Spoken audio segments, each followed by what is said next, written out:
পবিত্র কুরআনুল কারীমে আল্লাহ তাআলা 114 খানা সূরা দিয়েছেন।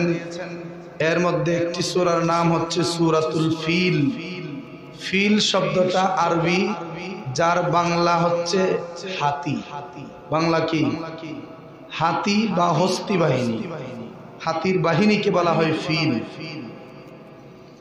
আমার আল্লাহ তাআলা কেমন আজব কারিগর! আল্লাহ তাআলা কুরআনুল কারীমের মধ্যে এমন কিছু সূরার নাম দিয়েছেন যে নামগুলি শুনলে বান্দা একটু সময়ের জন্য ভাবনার মধ্যে পড়ে যায়। এত সুন্দর সুন্দর নাম থাকার পরেও আল্লাহ তাআলা এই রকম নামগুলি কেন দিলেন? যেমন কুরআনুল কারীমে একখানা সূরা আছে যে সূরার নাম সূরাতুল আনকাবুত, যার বাংলা অর্থ হচ্ছে মাকড়সা। যার বাংলা কি? মাকড়সা। একটু মনোযোগ লাগবে আজকের আলোচনা বুঝতে। আনকাবুত শব্দের অর্থ হচ্ছে মাকড়সা। কোরআনে একখানা সূরার নাম হচ্ছে মাকড়সার নামে। কুরআনুল কারীমের আরেকখান সূরার নাম হচ্ছে সূরাতুন নামল, যার বাংলা অর্থ হচ্ছে পিপিলিকা বা পিঁপড়া। পিঁপড়ার নামে সূরা। কুরআনুল কারীমের আরেকখানা সূরার নাম হচ্ছে সূরাতুন নাহল। এই নহল শব্দের বাংলা অর্থ হচ্ছে মৌমাছি। মারহাবা কইতেন না? কুরআনুল কারীমের মধ্যে আল্লাহ তাআলা এইরকম অনেক সূরা দিয়েছেন। যেমন মাকড়সার নামে বললাম, মৌমাছির নামে বললাম, পিপিলিকার নামে বললাম, মহিলাদের নামেও সূরা আছে, ব্যক্তির নামেও সূরা আছে, নবীদের নামেও সূরা আছে, মুমিনদের নামে সূরা আছে, কাফেরদের নামে সূরা আছে, মুনাফিকদের নামে সূরা আছে। আল্লাহ তাআলা সেইটাকে আলাদা আলাদা আলাদা আলাদা করে বিভক্ত করে দিয়েছেন। সুবহানাল্লাহ। এরই মধ্যে একখানা সূরার নাম হচ্ছে সূরাতুল ফিল, যার বাংলা অর্থ হচ্ছে হস্তি বাহিনী বা হাতি। এই সূরা ফিল পারি না আমরা এখানে উপস্থিত কি এমন কেউ আছি? আমরা সবাই কম বেশি সূরা ফিল, আলাম তারা সূরা পারি কি পারি না? পড়েন, একবার পড়েন। বিসমিল্লাহির রাহমানির রহিম। আলাম তারা কাইফা ফাআলা রাব্বুকা বিআসহাবিল ফিল আলাম ইয়াজআল কাইদাহুম ফি তাদলিল وأرسل عليهم طيرا أبابيل ترميهم بحجارة من سجيل فجعلهم كعصف مأكول। محبت বলেন আল্লাহু আকবার। এই সূরাটুকুন নাজিল হওয়ার পেছনে কারণ হলো এখানে বিশাল বড় একটা ঘটনা আছে। এই ঘটনাটা আমি পরে বলবো। এই সূরায়ে ফিল আল্লাহ তাআলা নাজিল করেছেন যখন, আর এই সূরা ফিলের ঘটনা ঘটেছে যখন, এর মধ্যে অনেক বৎসর ব্যবধান। কোরআন নাজিল হয়েছে আমার নবীর উপরে, কিন্তু এই ঘটনা সূরা ফিলের ঘটনা ঘটছে নবী দুনিয়াতে আসারও আগে। সুবহানাল্লাহ বলেন না? যখন আমার নবীর কাছে নবুয়তের প্রমাণ চাইল কাফেররা, হে মুহাম্মদ, তুমি যদি সত্য নবী হয়ে থাকো, ও মুহাম্মদ, তুমি যদি সত্য নবী হয়ে থাকো, তাহলে তুমি এমন কিছু বলো যেইগুলা শুনলে আমরা আশ্চর্য হয়ে যাব। এমন কিছু তুমি শোনাও যেইগুলা শুনলে আমরা বিশ্বাস করে নেব তুমি আল্লাহর নবী, নতুবা তুমি আমাদের মতোই একজন সাধারণ মানুষ। চিৎকার মেরে বলেন না নাউযুবিল্লাহ। আমার আল্লাহ তাআলা সূরা ফিল আমার নবীর উপরে নাজিল করে দিয়ে বললেন, ইয়া রাসূলুল্লাহ, ইয়া হাবিবাল্লাহ, নবী গো, যে সূরা ফিল আপনার উপর আমি আল্লাহ নাজিল করেছি, এই সূরা ফিলের যে ঘটনা, হস্তি বাহিনীর যে ঘটনা, কাবা শরীফ ধ্বংস করার জন্য আব্রাহার বাদশা, ওই যে ইয়ামেন শহরের বাদশার নাম হচ্ছে আবরাহা, ওই আবরাহা নামক বাদশা কানায় কাবা ধ্বংস করার জন্য এই কানায় কাবার এরিয়ার ভিতরে চলে এসেছিল। আমি আল্লাহ ওই আবরাহা বাদশাকে কিভাবে ধ্বংস করেছি ওই ঘটনাটা আপনি সমস্ত কাফেরদেরকে শোনায়া দেন। কারণ এই ঘটনা যখন ঘটে তখন আমার নবী ছিলেন মায়ের পেটে। সুবহানাল্লাহ বলেন না? আমার নবী ছিলেন মায়ের পেটে। আমার নবী দুনিয়াতে শুভ আগমন করেছেন 570 খ্রিস্টাব্দে। এই 570 খ্রিস্টাব্দে 12 রবিউল আউয়াল সুবহে সাদেকের সময় নবী দুনিয়াতে এসেছেন। নবীজি দুনিয়াতে আসার 50 থেকে 55 দিন আগের ঘটনা, আব্রাহার বাদশার ঘটনা। নবী দুনিয়াতে আসার কতদিন আগের ঘটনা? 50 থেকে 55, ধরেন 50 দিন। নবীজি দুনিয়াতে আসেন নাই, আরো বাকি কতদিন? 50 দিন পরে নবী দুনিয়াতে আসবেন। আল্লাহ তাআলা সূরা ফিলের মধ্যে আমার নবীরে ডাক দিয়া বলেন, আলাম তারা, হে নবী আপনি কি দেখেন নাই? সুবহানাল্লাহ বলেন না? আলাম তারা, হে নবী আপনি কি দেখেন নাই? কাইফা, কিভাবে, কাইফা ফাআলা রাব্বুকা বিআসহাবিল ফিল, ও নবী গো আপনি কি দেখেন নাই আপনার রব ওই হস্তি বাহিনীর সাথে কেমন আচরণ করেছিলেন? আচ্ছা বলেন, নবী কি ওই ঘটনা ঘটার সময় ছিল? এই ঘটনার মধ্যে কি উপস্থিত ছিল? স্বচক্ষে কি নবী দেখেছেন? দেখেন না, নবী তো দুনিয়াতে আসেন নাই তখন। কিন্তু আল্লাহ বলতেছেন, ও নবী আপনি কি দেখেন নাই আমি হস্তি বাহিনীর সাথে কেমন আচরণ করছি? যেমন সহজে বুঝতে গেলে একটা এক্সাম্পল যদি আমি দিই আপনারা সহজে বুঝবেন। যদি আমি শাহিন শাহ পাঠান চিশতিকে বলি, ভাইজান আপনি কি দেখেন নাই কিছুক্ষণ আগে কি হয়েছিল? তার মানে কিছুক্ষণ আগে কি হয়েছিল এই জিনিসটা উনি দেখেছেন। আমি ওনাকে প্রশ্ন করছি উনি কি দেখেন নাই? কথা ঠিক কিনা? বা ধরেন আমরা দুইজনে কথা কইছি, হাজী সাহেব দেখছে। হাজী সাহেবরা আমি প্রশ্ন করতে, হে হাজী সাহেব আমরা দুইজনে কি কথা কইছি আপনি কি দেখেন নাই? কথা ঠিক কিনা? আল্লাহ তাআলা নবীকে বলতেছেন, ও নবী আপনি কি দেখেন নাই হস্তি বাহিনীর সাথে আমি কেমন আচরণ করেছি? তার মানে স্পষ্ট হয়ে গেল নবী দুনিয়াতে আসেন নাই, নবী মায়ের গর্ভে থেকেই আসহাবে ফিলের সমস্ত ঘটনা তিনি অবলোকন করতেছিলেন। এতে বোঝা যায় নবী গায়েবের খবর দেখেন, জানেন। কথা ঠিক না বেঠিক? সুন্নিরা কোরআনের বাহিরে দলিলের বাহিরে কথা কয়। এরপর আল্লাহ কি কয়? আলাম ইয়াজআল কাইদাহুম ফি তাদলিল, তিনি কি তাদের ছলনা এবং কূটকৌশলকে বিফল করে দেননি? সুবহানাল্লাহ বলেন না? আল্লাহ কই নবী গো আব্রাহার বাদশা যে কানায় কাবা ধ্বংস করতে এসেছিল, যেই নিয়তে যে ষড়যন্ত্র করে কানায় কাবা ভাঙার জন্য এসেছিল, ওই আব্রাহা বাদশার সকল ষড়যন্ত্রকে আমি আল্লাহ কি একদম নিশ্চিহ্ন করে দেয়নি? সুবহানাল্লাহ বলেন না? তাদের ষড়যন্ত্র আমি আল্লাহ বিফল করে দিয়েছি। আল্লাহ কয় কিভাবে বিফল করছি জানেননি? ওয়া আরসালা আলাইহিম তায়রান আবাবিল, ওয়া আরসালা আর আমি প্রেরণ করেছি আলাইহিম তাদের উপরে, তায়রান মানে পাখি, আবাবিল মানে আবাবিল পাখি, ছোট পাখি। সুবহানাল্লাহ বলেন না? আল্লাহ ডাক ডাক নবী গো ওই আব্রাহা বাদশা হস্তি বাহিনী লইয়া কানায় কাবা ধ্বংস করার জন্য যে এসেছিলেন, ওই আব্রাহা বাদশার বিশাল বড় বড় হস্তি বাহিনীকে আমি আল্লাহ ধ্বংস করার জন্য প্রেরণ করে দিয়েছি ছোট ছোট আবাবিল পাখি। সুবহানাল্লাহ বলেন না? যে আবাবিল পাখিটা দেখতে সানসরার থেকে ছোট, চড়ুই পাখি থেকে আরো ছোট। সুবহানাল্লাহ বলেন না? এরপর আল্লাহ কয় তারমিহিম বিহিজারাতিম মিন সিজ্জিল, যে পাখিগুলি আমি আল্লাহ প্রেরণ করেছি ওই পাখিগুলি তাদের উপরে কি মারছে জানেননি? বিহিজারা, হিজার মানে পাথর। আল্লাহ ডাক দেয়া কই পাখিগুলি ছোট ছোট পাথরের কণাগুলি ওই বড় বড় হস্তি বাহিনীর উপরে ফেলে দিয়েছিল। পাথরগুলি ফেলে দেওয়ার কারণে এক একটা হাতি মুহূর্তের মধ্যে মাটির সাথে মিশে গেছে। আবাবিল ফাকিটা যদি এই বড় হয়, এই পাথরটা লইব কত বড়? তাফসীরে ইবনে কাসির খুলেন, তাফসীরে ইবনে কাসিরের ভিতরে বলা হয়েছে আবাবিল পাখির একটা আবাবিল পাখি মোট পাথর নিয়েছিল তিনটা। কয়টা?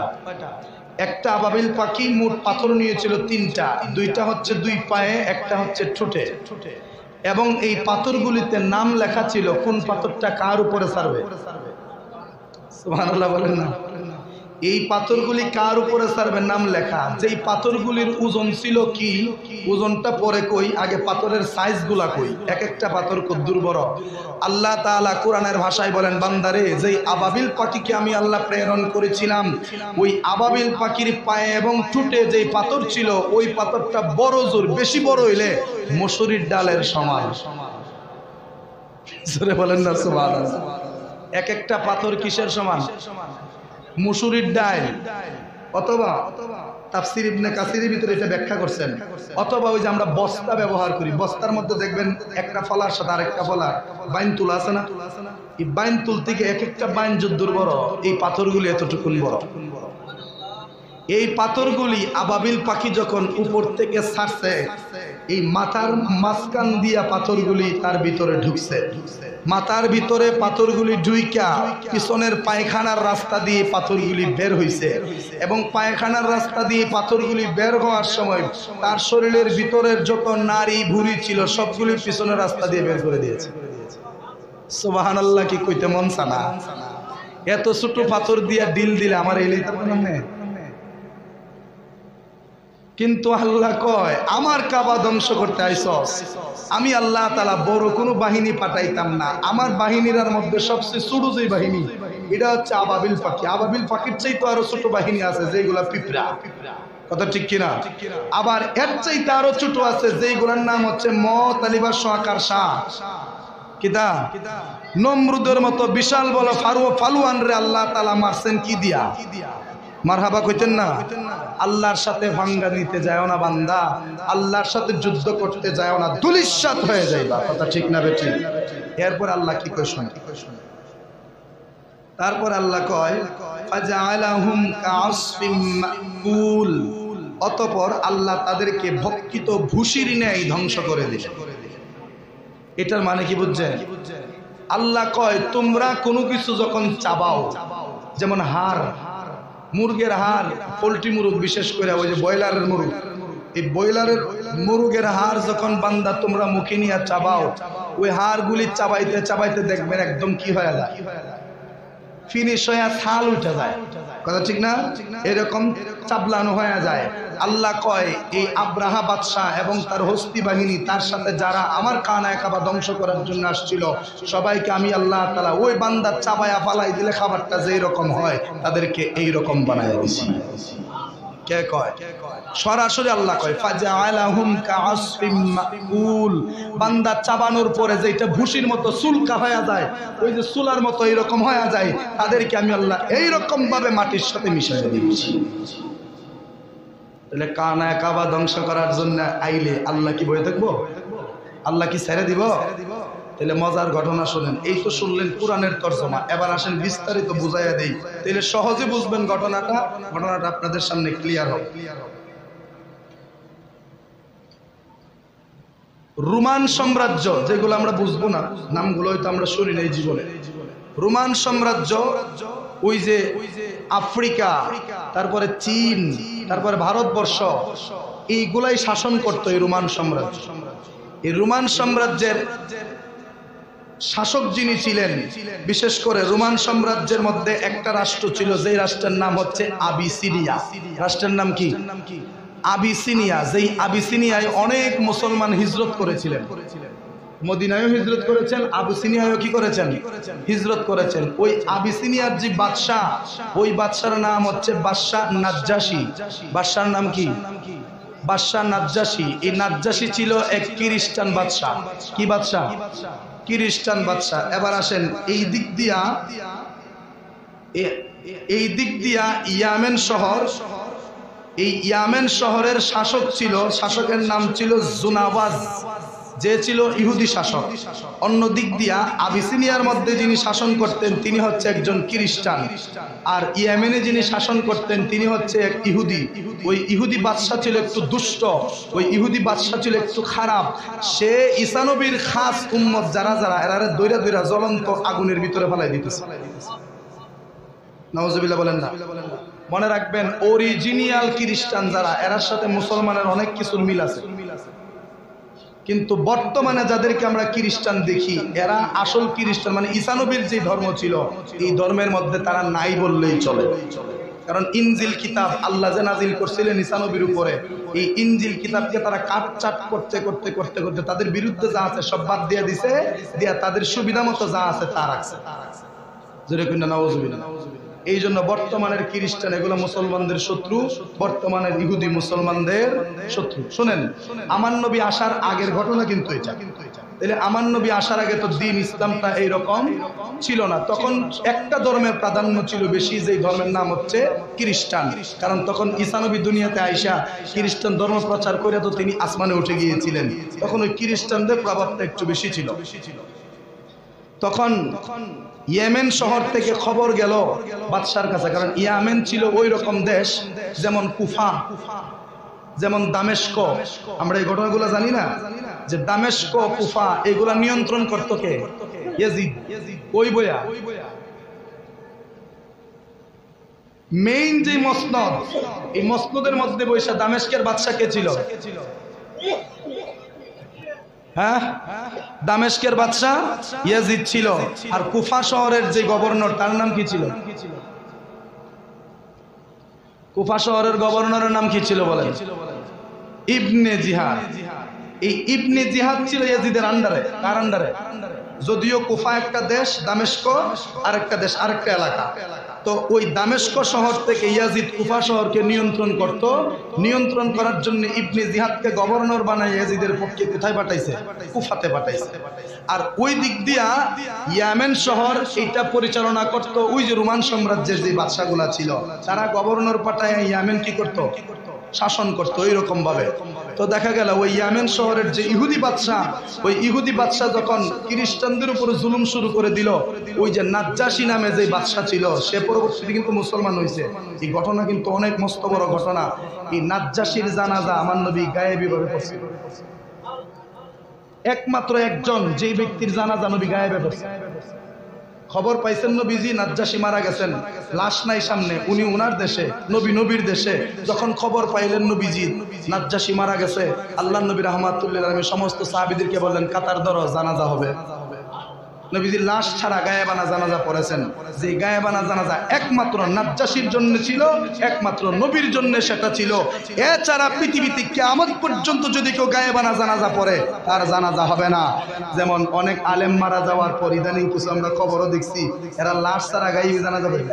তো নবী পড়ছেন, আরে বেহুক কোরআনের নবী পড়ছেন কি দেখে কি তুই পড়বি নাকি?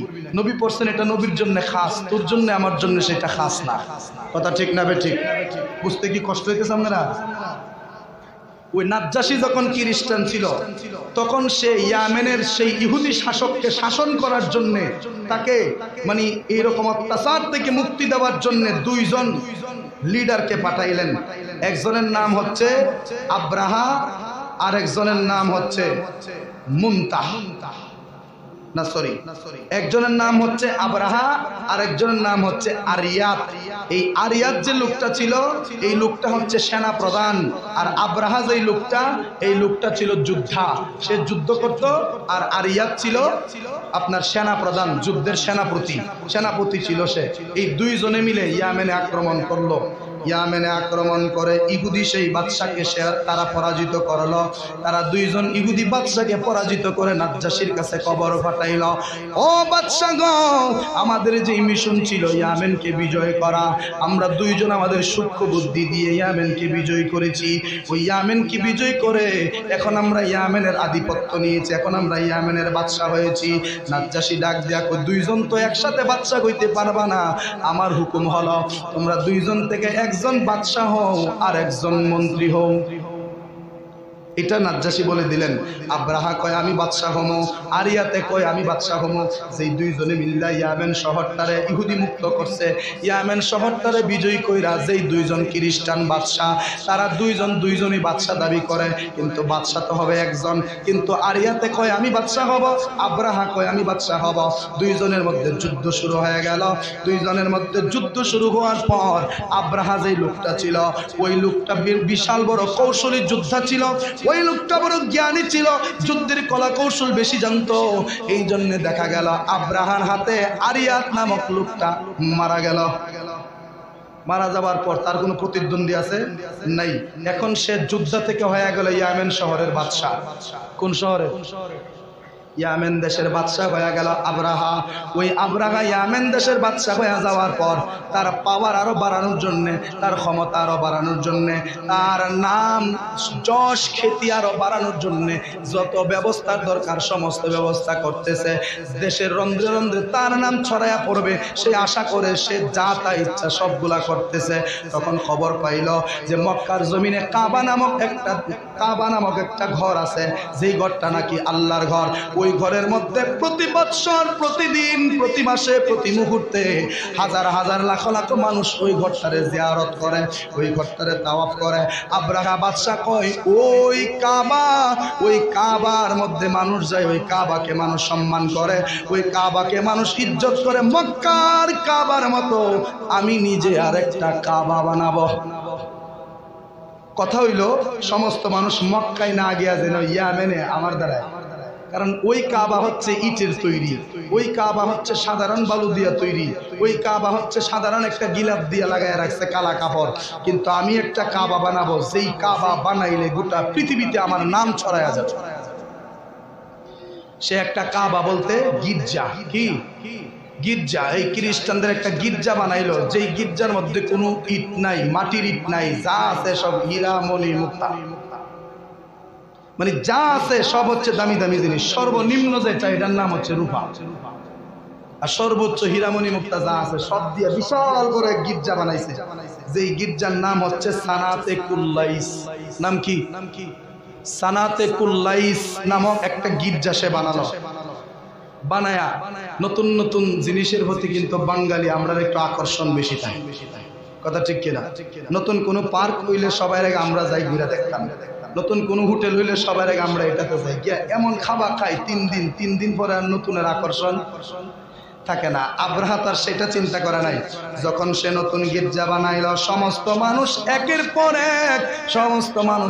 পর এক তার গির্জার মধ্যে আসতে লাগলো। আব্রাহা কয় আমার যেই প্ল্যান ছিল সেই প্ল্যান সাকসেসফুল, মুসলমানরাও দেখি আমার গির্জা দেখার জন্য আসতেছে। নাউজুবিল্লাহ। এইভাবে একদিন কাবা শূন্য হয়ে যাবে, আমার গির্জা হয়ে যাবে পৃথিবীর দ্বিতীয় কাবা। কিন্তু দেখা গেল এই নতুনত্বের আকর্ষণ বেশি দিন টিকলো না। কয়েক মাস বা কয়েক বছর যাওয়ার পরে আর কোনো মানুষ তার গির্জা দেখার জন্য আসে না। খবর ছড়ায়া গেল মদিনায়, খবর ছড়ায়া গেল মক্কায়। এই মক্কা শহরের যত বাসিন্দা ছিল তাদের মধ্য থেকে কিছু কিছু বাসিন্দা বলতেছে চল আমরা ইয়ামেন শহরের আব্রাহা বাদশার বানানো গির্জার একটু দেখাই। সে আমাদের কাবার বিরুদ্ধে আরেকটা কাবা বানাইছে, দেখি আগে ইয়া তার অবস্থাটা। তখন মুসলমানরা গেল। এই মুসলমানদের মধ্যে সব মুসলমানের ইমানের পাওয়ার কি এক জাত না, এর মধ্যে গরম ইমানের অধিকার আছেন একটা। হে কি করছে, এই গির্জার ভিতরে ঢুকছে, ঢুকিয়া গিয়ে গির্জার ভিতরে পায়খানা করে দিছে। কি করে দিছে? হে কয় এটার আমরা দেখলাম, যত্ন নিলাম, কিন্তু যখন শুনছি এটা কাবার বিরুদ্ধে বানানো হয়েছে, কাবা ধ্বংস করবার লাগে এটা বানানো হয়েছে, তো এইটার এখন যেত না, যা আগে গিয়া কি করছে, এই গির্জার ভিতরে পায়খানা করে দিচ্ছে, গির্জা নষ্ট করে। যাই হোক, এটা তো তাদের ধর্মের একটা পবিত্র জায়গা, কথা ঠিক না? যখন পায়খানা করে দিল, আব্রাহা বাদশাহ খবর পায়া কয় কার এত বড় সাহস আমার এই কাবার ভিতরে পায়খানা করলো। খোঁজ নিয়ে জানতে পারলো যে মক্কার বাসিন্দারা এই কাবার ভিতরে, এই গির্জার ভিতরে এসে পায়খানা করছে। এই খবর পাই আব্রাহা বাদশাহ কয় দাঁড়া, তোরা আমার কাবাকে বেইজ্জত করছস, তোরা আমার সানাতে কুল্লাইসকে বেইজ্জত করছস, তোরা আমার গির্জাকে বেইজ্জত করছস, যা আমি আজকেই রওনা দেব, তোদের কাবা পৃথিবী থেকে নিশ্চিহ্ন করে দেব। এই প্লেন নিয়ে সেরা সে যখন রওনা দিবার আগে ওই যে নাজ্জাশী, এই নাজ্জাশীর কাছে খবর পাঠাইলো, আপনি যদি অনুমতি দেন তাহলে মক্কার কাবা ভেঙে গেলাম। কারণ কাবা একটা থাকতে আর এক কাবার দিকে মানুষ যাইতো না, এক কাবা থাকতে আর এক কাবার দিকে মানুষ যাইতো না, এক পিশাব থাকলে আরেক পিশাবের ভিড়গিরি চলতো না। কথা ঠিক কিনা? এক বক্তা ভাইরাল হইলে আরেক বক্তার ভাইরাল হওয়া চলতো না, ভাইরালটার আগে ধ্বংস করতে। কথা ঠিক না বেঠি? যেমন অনেক আলেম যারা বর্তমানে ভাইরাল হইতেছে এরার পিছে সব আলেম মিল্লা লাগছে। ওই ব্যারিস্টার সুমনের একটা কথা আমার খুব ভালো লাগছে, হাতির শরীরের ওজনও এত বেশি না, আমরার হিংসার ওজন যত বেশি। কথাটা মনে অস্তে কইলাম, কথা ঠিক না বেঠি? হাতির শরীরের ওজনও মনে এত বেশি না, আমরা হিংসার ওজন যত বেশি একজন আরেকজনের। কথা বাস্তব, ভালো লাগছে আমার। আব্রাহা বাদশা কয়, আমার কাবায় মানুষ আসবে না, আমার কাবায় যদি মানুষ আসতে হয় ওই কাবাকে ভাঙতে হবে। অনেক লম্বা ঘটনা। কাবাকে ভাঙার জন্য নাজ্জাশীর কাছে যখন খবর পাঠালো, নাজ্জাশী কয় সমস্যা নাই, ভেঙে লাও, তুমি যদি পারো ভেঙে লাও, যাও। নাউজুবিল্লাহ কইতেন না, অনুমতি পাইয়া। কারণ তুমি বাঙ্গালে না গিয়া এই কাবারে ভাঙ্গন সাধারণ কথা না, এটা মুসলমানদের কেবলা। ভাঙতে গেলে খবর আছে, একটা কাজ করো, আমি তোমারে 8টা হাতি দিতেছি। কয়টা? 8টা হাতি। এক একটা হাতি এত বিশাল। এই নাজ্জাশী যে 8টা হাতি তারে দিছেন, এই 8টি হাতির মধ্যে সমস্ত হাতিগুলাই ছিল জ্ঞানী। মারহাবা বিল্লাহ। এই 8টা হাতি বুঝতো কোথায় কি হচ্ছে, এখন কি করতে হবে, কি করলে উপকার হবে, ক্ষতি হবে, সে অগ্রিম বলে দিতে পারতো, জ্ঞানী। এই 8টা হাতির মধ্যে একটা হাতি দিয়েছে এই আব্রাহা বাদশারে, তুই তো আর যে কোনো হাতির উপরে উঠলে চলতো না, তোরে আমি পছন্দ করে একটা হাতি দিলাম। আব্রাহা বাদশা যে হাতির মধ্যে সওয়ার হয়েছিলেন, এই হাতির নাম ছিল মাহমুদ। হাতির নাম কি ছিল? মাহমুদ। এই নামগুলি স্মরণ রাখতে বড় কষ্ট, আমি নোট করে রাখছি, এরপর মনে থাকে। এই হাতির নাম ছিল মাহমুদ। মাহমুদ নামক হাতিটার উপরে আব্রাহা বাদশাকে সওয়ার করে পাঠাইয়া দিলেন, পিছনে 7টা হাতি বড় বড়। এরপরে হাজার হাজার হাতি বাহিনী, হাজার হাজার মানুষ লয়ে রওনা দিল এই কানায় কাবাকে ভেঙে ফেলবে। রওনা দিয়ে সর্বপ্রথম গেল তায়েফ। কোথায়? সর্বপ্রথম ইয়েমেন থেকে কোথায় গেল? তায়েফ। তায়েফ যাইয়া তায়েফের যে বাদশা, ওই বাদশারে আব্রাহা তার নিজের পকেটে আনছে। নাউজুবিল্লাহ। ওই তায়েফের বাদশারে নিজের পকেটে আনছে। তায়েফের বাদশা কইছে সমস্যা নাই, এই কানায় কাবা ভেঙে ফেলো, কোনো প্রবলেম নাই, আমি আপনাকে যতটুকু পারি সাহায্য করব। নাউজুবিল্লাহ কইতেন না? এই তায়েফের বাদশা বিক্রি হয়ে গেল তার কাছে। বিক্রি হয়ে যখন মক্কার দিকে অগ্রসর হইতেছে, এই মক্কা থেকে কিছু দূরে, মক্কা থেকে কিছু দূর বলতে অনেকটাই দূরে, আলাদা একটা দেশ, আলাদা একটা এরিয়া, যেই এরিয়ার একজন গভর্নর ছিল, একজন শাসক ছিল, যিনার নাম হচ্ছে হুনাতা। যিনার নাম কি? হুনাতা। ওই হুনাতা যখন খবর পাইল আব্রাহা বাদশা কাবা ধ্বংস করতে আইতেছে, হুনাতা ডাক দিয়া বলেন, আমি যতদিন বেঁচে আছি কানায় কাবা ধ্বংস হতে দেব না। তিনি উনার দলবল যারা ছিলেন সবাইকে লইয়া আব্রাহা বাদশার সাথে পথের মধ্যে যুদ্ধ শুরু করে দিয়েছেন। বলছে সাবধান, কানায় কাবা ধ্বংস করতে আমি দেব না এক ফোঁটা রক্ত থাকতে। এই আব্রাহা বাদশা কি সুডুমুডু যোদ্ধা, যে ইয়ামেন দেশের বাদশারে হারাইয়া সে নিজে দেশের বাদশা হইছে। কথা ঠিক কিনা? যেখানে একটা দেশের বাদশারে হারাইলে সেখানে একটা গোত্রের বাদশারে, একটা গোত্রের গভর্নরে ধ্বংস করা কি কোনো ব্যাপার? সে এমন ভাবে হামলা করলো যে হুনা তার সাথে যত লোক এই যুদ্ধে শরীক হয়েছিল সবাইকে এই আব্রাহা বাদশা শহীদ করে দিয়েছেন। এর মধ্যে হুনা তারে আব্রাহা বাদশা মারে নাই। আব্রাহা বাদশা কইতেছে, এই শুন, এই বাদশাটারে মারিস না, লিডার তারে মারিস না, কারণ হেরে মারা লাইলে আমরা মক্কা পর্যন্ত যাইতাম না, কারণ মক্কার রাস্তা আমরা চিনি না। হেরে রাখ, হে নিয়মিত মক্কায় আসা যাওয়া করে, হে নিয়মিত মক্কায় যায়, অতএব হে আমরার রাস্তা দেখায় লয়েছিল।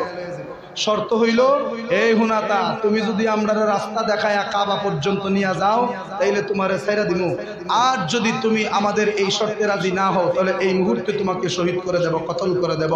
হুনাতা ডাক দিয়া কয়, আল্লাহ তোমার কাছে বিচার দিলাম, তুমি তো জানো আমি তোমার কাবাকে কতটুকু মহব্বত করি, তুমি তো জানো প্রতি বছর আমি আমার দলবল লয়া কানায় কাবাতে যাই। ও আল্লাহ, তোমার কাবা ধ্বংস করার জন্য আব্রাহা বাদশা যাচ্ছে, আমি আমার সমস্ত শক্তি দিয়ে প্রতিহত করার চেষ্টা করছি গো আল্লাহ, কিন্তু আমি পারি নাই। শেষ পর্যন্ত বাধ্য হয়ে জোরপূর্বক আমাকে তারা কাবা ধ্বংসের জন্য নিয়ে যাচ্ছে। কাবা ধ্বংসের জন্য আমাকে তারা সহযোগিতা মানে আমাকে শরীক করে ফেলছে। ও আল্লাহ, তুমি আমাকে মাফ করে দিও। এই কথা বলে বললেন, ঠিক আছে চলেন আপনারা মক্কায়। মক্কায় যাবেন। মক্কায় যাওয়ার আগে মক্কার এরিয়ার ভিতরে ঢুকতে পারেন নাই, মিনায় গেছেন। কোথায়? মিনায়। মিনার আশেপাশের যে এরিয়াটা, ওই এরিয়াতে গিয়ে আব্রাহা বাদশা পৌঁছছে। আজি সাহেব যারা আছেন, আপনারা এটা জানেন কিনা জানি না, সৌদির বাদশা একটা জায়গাকে বেষ্টনী দিয়া বেড়া দিয়া থই দিছে, যেখানে কাউরে ঢুকতে দেয় না, এবং যেখানে লেখা আছে এটা হচ্ছে আল্লাহর আযাব প্রেরিত হওয়ার জায়গা। আল্লাহর আযাব আব্রাহা বাদশাকে ধ্বংস করার জায়গা হচ্ছে এটা গজবের জায়গা। এখানে কোনো মুমিন যেতে পারবে না। একটা জায়গা আছে মিনার আশেপাশে, এটা হয়তো অনেকের নজরে পড়ছে, অনেকের নজরে পড়ে নাই। এখানে আসার পরে যেখানে বিশাল বড় একটা মাঠ, যেই মাঠে শত শত ছাগল, শত শত বকরি, শত শত উট যেই মাঠে ঘাস খাইতেছে, এখানে আইসা তাবুতা নাইয়া ওই হুনাতারে কইতাছে, একটা কাম করো, কাবা তো আমরা জামু ভাঙতাম, আগে গিয়া কাবার মানুষকে সতর্ক করো, যায়া বলো আমরা কাবার মক্কার কোনো মানুষের কোনো ক্ষতি আমরা করব না, আমরা শুধুমাত্র কাবাটা ধ্বংস করার জন্য আসছি। যদি তারা কাবা ধ্বংস করার জন্য বাধা না দেয়, তাহলে আমরা কাবা ধ্বংস করে চলে যাব, কাউকে আঘাত করব না। আর যদি যুদ্ধ করতে চাই মক্কাবাসী, তাহলে আমি আব্রাহা প্রস্তুত আছি, বলো যুদ্ধ করো। নাউজুবিল্লাহ কইতেন না? তখন হুনাতা খবর নিয়ে গেল, গিয়া মক্কাবাসীর খবর কইতেছে। মক্কাবাসী কয় আমরা এই ব্যাপারে কিচ্ছু জানি না, কানা কাবার যিনি মুতাওয়াল্লি ওনার কাছে যান। মুতাওয়াল্লি বলতে কানায় কাবার যিনি লিডার, বর্তমানে আমাদের ইমাম যিনি, ওনার কাছে যান। তো কানায় কাবার তখনকার ইমাম ছিলেন আমার নবীজির দাদা হযরতে আব্দুল মুত্তালিব রাদিয়াল্লাহু তাআলা। যারা বলেন না সুবহানাল্লাহ। আমার নবীজির দাদা জান ছিলেন কানায় কাবার মুতাওয়াল্লি। ওনার কাছে হুনাতা গেলেন, গিয়ে বললেন যে আব্রাহা বা ইয়ামেন শহরের বাদশা আব্রাহা আপনার কানায় কাবা ধ্বংস করার জন্য আসতেছে। আপনি যদি কানায় কাবা ধ্বংস করার জন্য বাধা দেন, তাহলে সবাইকে মেরে ফেলবে। আর যদি বাধা না দিয়ে আপনারা নিরাপদে সরে যান, তারা কাবা ভেঙে চলে যাবে। এখন আপনি বলেন আপনি কি করবেন? তখন দাদা আব্দুল মুত্তালিব রাদিয়াল্লাহু তাআলা আনহু বলতেছেন, এই কানায় কাবা নিয়ে আমার কোনো টেনশন নাই। আমি খবর পাইছি আমার 200 উট নাকি আব্রাহা বাদশা চুরি করে নিয়ে গেছে।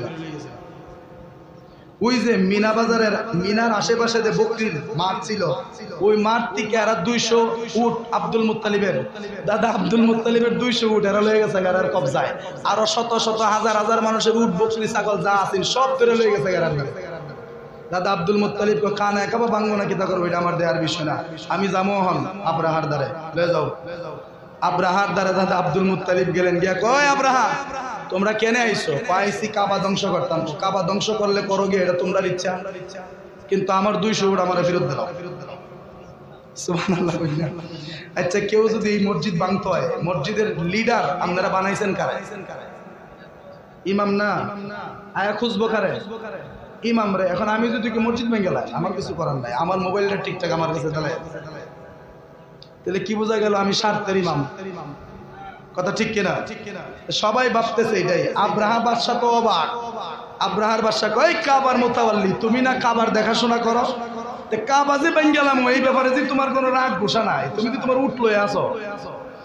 তখন দাদা আব্দুল মুত্তালিবের একটা উত্তর, যে উত্তর আব্রাহা বাদশার অন্তর কাঁপায়া দিছে, যে উত্তর আমাদের জন্য বড় শিক্ষা, আমাদের ইমানি জজবা বেড়ে যাবে। দাদা আব্দুল মুত্তালিব কইতেছে, শুন আব্রাহা বাদশা, যে 200 উট তুই নিছস আমার, এই 200 উটের দেখাশোনার দায়িত্ব আমার, কারণ এই 200 উটের মালিক আমি। কিন্তু কাবা ঘরের মালিক তো আমি না। আল কাবা তু বাইতুল্লাহ, কাবা তো আল্লাহর ঘর, আল্লাহর ঘর আল্লাহ দেখবো, আমি ডলে টেনশন করতাম। আরো জোরে বলেন না সুবহানাল্লাহ। আমার টেনশন করবার কথা কইছে আমার জিনিস লয়, আমি আমার বকরির টেনশন করতেছি, আমি আমার উটের টেনশন করতেছি, আমার উট টাইন দিলা কাবা গিয়া পারলে ভেঙে গেল। সুবহানাল্লাহ বলেন। ইমানটা কেমন ছিল দেখছেন বাবা? কথা লম্বা হয়ে যাবে, আমি শর্ট করে টেনে লিয়ে যেতেছি। দাদা আব্দুল মুত্তালিব রাদিয়াল্লাহু তাআলা বললেন যখন যে কাবা ভেঙে লাগিয়া 8টা বড় বড় হাতি দিছিল নাজ্জাশী বাদশা, কথা ঠিক না? এই 8টা হাতি বিশাল শক্তিশালী। 8টা হাতি দিলেন কেন? কারণ কাবা শরীফের মোট পিলার ছিল তখন 8টা। কয়টা? এখনো 8টা পিলারে আছে। এই 8টা পিলারের মধ্যে রশি বাইদা 8টা হাতির গলায় ঝুলাইয়া দিয়া 8টা হাতিকে 8 দিকে ছড়াইয়া দিবে। 8টা হাতি যখন একসাথে টান দিবে কাবার অস্তিত্ব থাকবে না। এটা হচ্ছে তাদের প্ল্যান। এই নিয়ত করে তারা যখন কানায়ে কাবা ধ্বংস করার জন্য আসতে লাগলেন, দাদা আব্দুল মুত্তালিব মা আমেনারে ডাক দেয়া কয়, আমেনা, সুবহানাল্লাহ বলেন, চোখে পানি চলে আসে বাবা। মা আমেনারে দাদা আব্দুল মুত্তালিব ডাক দেয়া বলে, ও আমেনা, তোমার পেটে তো এমন একজন, আমি আব্দুল মুত্তালিব কানায়ে কাবার মুতাওয়াল্লি হইতে পারি, কিন্তু আমি স্বচক্ষে দেখেছি, শুনেছি, বুঝেছি, আমি অনেক ঘটনার সাক্ষী, তোমার পেটের সন্তানের উপরে বহু মুশকিল আসান হয়ে গেছে। আরো জোরে বলেন না সুবহানাল্লাহ। তোমার পেটের সন্তানের উসিলায় বহু মানুষের মকসুদ পূর্ণ হয়ে গেছে। আমেনা, তুমি আমার সাথে একটু কাবাতে যাইবা? সুবহানাল্লাহ বলেন না। মা আমেনা পেটের মধ্যে কারে লয়া? এই ঘটনাটা ঘটছে নবী দুনিয়াতে আসার কতদিন আগে? 50 দিন আগে। তার মানে নবীজি মায়ের পেটে আর 50 দিন পরে দুনিয়াতে আইব। এর আগে নবীজির মা নবীজিকে পেটের মধ্যে নিয়ে কানায়ে কাবার কাছে গেলেন। হাদিস আপনারা জানেন কিনা জানি না, কানায়ে কাবার যে দরজা, এই দরজা এবং হাজরে আসওয়াদ যে পাথর, এই হাজরে আসওয়াদ পাথর এবং কানায়ে কাবার দরজার মাঝখানে প্রায় 2.5 থেকে 3 হাত জায়গা আছে। আছে না? এই 2.5 থেকে 3 হাত জায়গাটার নামটা আমার স্মরণ নাই, এটাকে একটা নামে ডাকা হয়। এই 2.5 থেকে 3 হাত জায়গাটা কেমন জায়গা জানেন? এটা এমন একটা জায়গা যেখানে এইরকম সিনা যদি আপনি লাগায়া দেন, সিনা লাগায়া যেই দোয়া করবেন এটা কবুল। এমন কি সেটা যদি দুনিয়াবি কোনো কিছু হয় ওইটাও কবুল। অথবা ঠোঁটটা লাগায়া যদি আপনি আল্লাহর কাছে, অথবা হাতটা লাগায়া যদি আল্লাহর কাছে কিছু, এক কথাই এই 2.5 হাত জায়গার ভিতরে আপনি হাতটা লাগায় আল্লাহর কাছে যেইটা চাইবেন আল্লাহ সেইটা আপনাকে দিবেন। দাদা আব্দুল মুত্তালিব গিয়ে এই জায়গাটাই ধরলেন, মুখটা লাগাইলেন। সুবহানাল্লাহ বলেন না। মা আমেনাও গিয়ে ওইখানে হাত দিয়ে ধরলেন। দইরা দাদা আব্দুল মুত্তালিব কইতেছে, ও কাবার মালিক, সুবহানাল্লাহ বলেন না, ও কাবার মালিক, তোমার ঘরের মালিক তো তুমি, এটার মালিক তো আমি না, আমি তো খাদেম, খেদমত করতেছি, আমার যতটুকু দেখাশোনার দরকার আমি দেখাশোনা করতেছি। আব্রাহা বাদশা আসতেছে আজকে কানায়ে কাবা ধ্বংস করার জন্য, তুমি তোমার ঘর কিভাবে রক্ষা করবে আমি জানি না, তুমি তোমার ঘর রক্ষা করে আমি গেলাম গা কাবা ছাইরা। সুবহানাল্লাহ বলেন না। মা আমেনাও পেটের মধ্যে সন্তান লইয়া একই দোয়া করলেন, আল্লাহ তোমার ঘর তুমি রক্ষা করবে। এই কথা বলে মা আমেনাকে সাথে নিয়ে দাদা আব্দুল মুত্তালিব চলে গেলেন মক্কা ছাইরা অন্য এলাকায়। অন্য এলাকায় বলতে মক্কা কাবার এরিয়া ছাইরা বহুত দূরে পাহাড়ের চূড়ায় গিয়ে উঠে বসে রইলেন। এইদিকে আব্রাহা বাদশা আসতেছে। মনে রাখবেন, দাজ্জাল পৃথিবীর সব জায়গায় ঢুকতে পারবে, 3টা জায়গায় ঢুকতে পারবে না। এর মধ্যে মক্কা শরীফ, মদিনা শরীফ, বাইতুল মুকাদ্দাস শরীফ, এই 3 মসজিদে দাজ্জাল ঢুকতে পারবেন না। যেখানে দাজ্জাল ঢুকতে পারতো না, এখানে আব্রাহা বাদশা ঢুকতে পারবো? কাবা শরীফের এরিয়ার ভিতরে ঢুকতে পারে না, এখনো বাহিরেই আব্রাহা বাদশা হস্তি বাহিনী নিয়ে আসতেছে। আমার আল্লাহ কি মহিমা, আল্লাহর কি কারিগরি। আব্রাহা বাদশা তাকায়া দেখে আরব সাগরের মধ্য থেকে কি কালো একটা ধোঁয়া যেন আসতেছে। সুবহানাল্লাহ বলেন না। কি আসতেছে? কালো কালো ধোঁয়া। তখন আব্রাহা বাদশা কালো ধোঁয়া দেখা ভয় পায় গেলেন, কিরে ধোঁয়া আসতেছে কোথায়? এখন কাছাকাছি যখন আসছে দেখে সেটা ধোঁয়া না, সেটা এক ধরনের পাখি। সুবহানাল্লাহ বলেন না। ওই যে পাখি যখন একসাথে দল বাইধাইছে, এটার ধোঁয়ার মতো মনে হইছে। এই পাখিগুলি আইসা কি করছে জানেন? উপরে দিয়ে আইটা গেছে আর পাথরের মধ্যে যার নাম লেখা টুক করে শুধু তার মাথায় ছেড়ে দিয়েছে। এক একটা পাথরের ওজন হচ্ছে একটা মুসুরি ডাইলের সমান। আরো জোরে বলেন না সুবহানাল্লাহ। এক একটা, আল্লাহু আকবার, আল্লাহু আকবার। আল্লাহর কি কারিগরি। একটা পাথরের ওজন একটা মুসুরির ডালের সমান।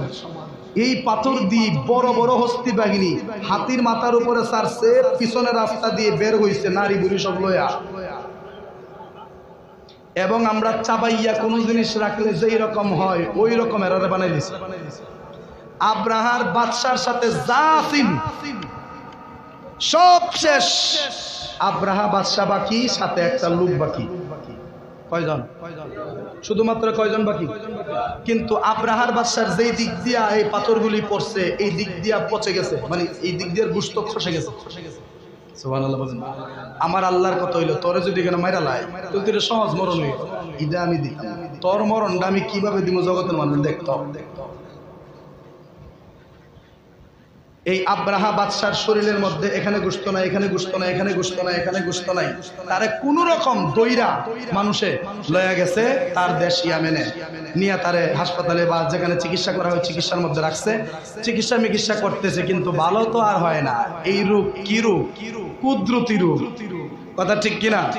আব্রাহা বাদশা পাথর ছাড়ছে, কঙ্কর, ছোট ছোট কঙ্কর, এইগুলার আঘাতে তার শরীর ক্ষত বিক্ষত হয়ে গেছে, যেখানে যেখানে পাথর পড়ছে এখানে এখানে পছন্দ ধরছে, গন্ধ ছুটে গেছে। ওই যে আরেকটা লোক বাকি আছেন, হে কোন রকম দৌড়াইয়া ওই নাজ্জাশীর কাছে গেছে, গিয়া কয় আমনে যে কোন মতি দিছেন কাবা ভাঙত, ঘটনা জানেননি কিতা হইছে? কিতা হইছে? ও কাবা ভাঙতে গিয়ে আব্রাহা নিজে ভেঙে গেছে। কাবা ভাঙতে গিয়ে আব্রাহার দল বল সব শেষ। কেমনে কেমনে মারছে বা কেমনে কি হয়েছে একটু কস না। তখন হে কইতেছে ছোট ছোট পাখি, ছোট ছোট পাখি, ছোট ছোট কি পাথর যেন ছাড়ছে একদম বৃষ্টির মতো, একদম সবাইকে ধ্বংস করে দিয়েছে। এমনি দেখে একটা আবাবিল পাখি তার মাথার উপরে উঠতেছে। সুবহানাল্লাহ বলেন না। এর ফিস দইরা মক্কা থেকে একটা আবাবিল পাখি ওই আবিসিনিয়া পর্যন্ত পৌঁছায় গেছে। কারণ আমার আল্লাহর কত হইল, তুই পাথর ভরা বাকি রইছস, তোরে পাথর না ফেলাই মারি কেমনে? কিন্তু তোরে পাথর এইখানে ফেলাইতাম না, জাগা মতো নিয়ে ফেলাম। ওই হে বাদশার কাছে যে যখন বর্ণনা দিতেছে সবগুলা, এই বর্ণনা দিতে গিয়ে আবাবিল পাখি কইতেছে যে ছোট ছোট পাখি, ছোট ছোট পাখির দ্বারা কি যেন পাথর মারলো, আমরা সবাই ধ্বংস হয়ে গেলাম, সব ধ্বংস হয়ে গেল, বড় বড় হাতিগুলি মাটির সাথে মিশে গেল। ও পাখিটা দেখতে কিরকম, কয়েকজন উপরোজও চাইছে, চাইয়া দিয়ে আবাবিল পাখি উঠতেছে কপিটার মতোই। এগুলাই কইছে বলে টুক করে পাথরটাই চাইরা দিছে বাদশার সামনে। এই লোকটা মুহূর্তের মধ্যে ধ্বংস হয়ে গেছে। বাদশার অন্তরে ভয় ঢুকে এবং সাথে সাথে খবর গেছে আব্রাহা বাদশা পচ্চা গল্লা নিজের গুমুত এইগুলা খাইয়া দুনিয়ার জমিন থেকে বিদায় হয়েছে। এই দুনো খবর, একটা তো খবর পাইছে আর একটা সচক্ষে দেখছে, দুইটা দিকটা বাদশার ভিতরে ঢুকছে ডর। শেষ পর্যন্ত নবীজি দুনিয়াতে আসলেন, নবীজি তার কাছে চিঠি পাঠালেন, সব মিলাইয়া দিলে গড় যে মূল হিসাব সেটা হচ্ছে সেই বাদশাহ, জালিম বাদশাহ নাজ্জাশী ভবিষ্যতে আমার নবীর কালেমার দাওয়াতে মুসলমান হয়ে গিয়েছিলেন। কিন্তু আব্রাহা বাদশাহ কাবা ধ্বংস করার জন্য গেছে, কিন্তু কাবার মালিক তারে ধ্বংস করে ছেড়ে দিছে। কথা ঠিক কিনা? এই জন্য মনে রাখবেন, কিয়ামত পর্যন্ত কোন মানুষ যদি কাবার পক্ষে কথা না বলে, আল্লাহ কয় কাবার পক্ষে কথা বলার জন্য, কাবাকে নিরাপদে রাখার জন্য আমি আল্লাহ একাই যথেষ্ট। কিন্তু কাবাকে রক্ষা করা, কাবাকে সংরক্ষণ করা, কাবাকে হেফাজত করা বিশ্বের প্রত্যেক মুসলিমের দায়িত্ব। কথা ঠিক না বেঠিক? বিশ্বের প্রত্যেক মুসলিমের দায়িত্ব। এই কানায় কাবা যে এক সময় মাটির সাথে মিশে গেছেন জানেন আপনারা? নূহ নবীর যে প্লাবন হয়েছিল, এই প্লাবনে মাটির সাথে বালির নিচে চলে গিয়েছিল কাবা, যেই কাবাকে বহু বছর পর্যন্ত খুঁজে পাওয়া যায় না।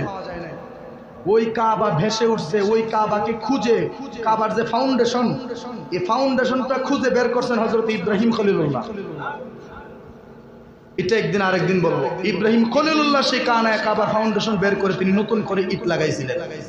সুবহানাল্লাহ বলতেন না? এই কানায় কাবা কার ঘর? আল কাবাতু বাইতুল্লাহ। বাইতুল্লাহ কার ঘর? কাবা কার ঘর? আল্লাহর ঘর। এই কাবাকে কাবা বলা হয় কেন? এটারও কারণ আছে। 30 হয়ে গেছে, 10 মিনিট আবার হয়ে গেছে। কাবাকে কাবা বলা হয় কারণ এটা কয় কোণা? 4 কোণা। এই 4 কোণা যেটা, এটাকে আমরা কি বলি? 4 কোণা যদি সমান হয়, অঙ্কের ভাষায় কি বলা হয়? বর্গ। কি বলা হয়? বর্গ না স্কয়ার? চতুর্কোণ বিশিষ্ট আর কি। কানায় কাবা চতুর্কোণ বিশিষ্ট, ঠিক আছে। এক কোণা লম্বা, এক কোণা কি? এক কোণা একটু টেরা, এক কোণা একটু বেঁকা। যেই বেঁকা এখন পর্যন্ত কেউ সোজা করতে পারে না। ওই বেঁকা থাকার কারণে, 4 কোণ বিশিষ্ট হওয়ার পরেও একটু বাঁকা থাকার কারণে তার নাম হয়েছে কাবা। সুবহানাল্লাহ বলেন না? আল্লাহ তাআলা যেন সেই কানায় কাবার পবিত্রতা আমাদেরকে রক্ষা করার তৌফিক দান করেন, সকলে করি আমিন। যুবক পোস্ট দেয় মক্কা গিয়ে হজ করব, মসজিদ হয়তো সারা, অথচ এই মসজিদ কাবার অংশ। কথা ঠিক কিনা? এই জন্য আমি যুবক ভাইদেরকে বলি, কাবায় যদি যাও, আল্লাহ তৌফিক দিলে একদিন যাইবা ইনশাল্লাহ, আমরাও যাব। কিন্তু কাবায় যাওয়ার আগে কাবার যেই শাখা আল্লাহর ঘর মসজিদ, সেই মসজিদে এসে আগে অভ্যাস করো। কথা ঠিক না বে ঠিক? আল্লাহ যেন কবুল করে সকলে করে আমিন। বিলম্ব হওয়ার জন্য দুঃখিত, ক্ষমা প্রার্থী।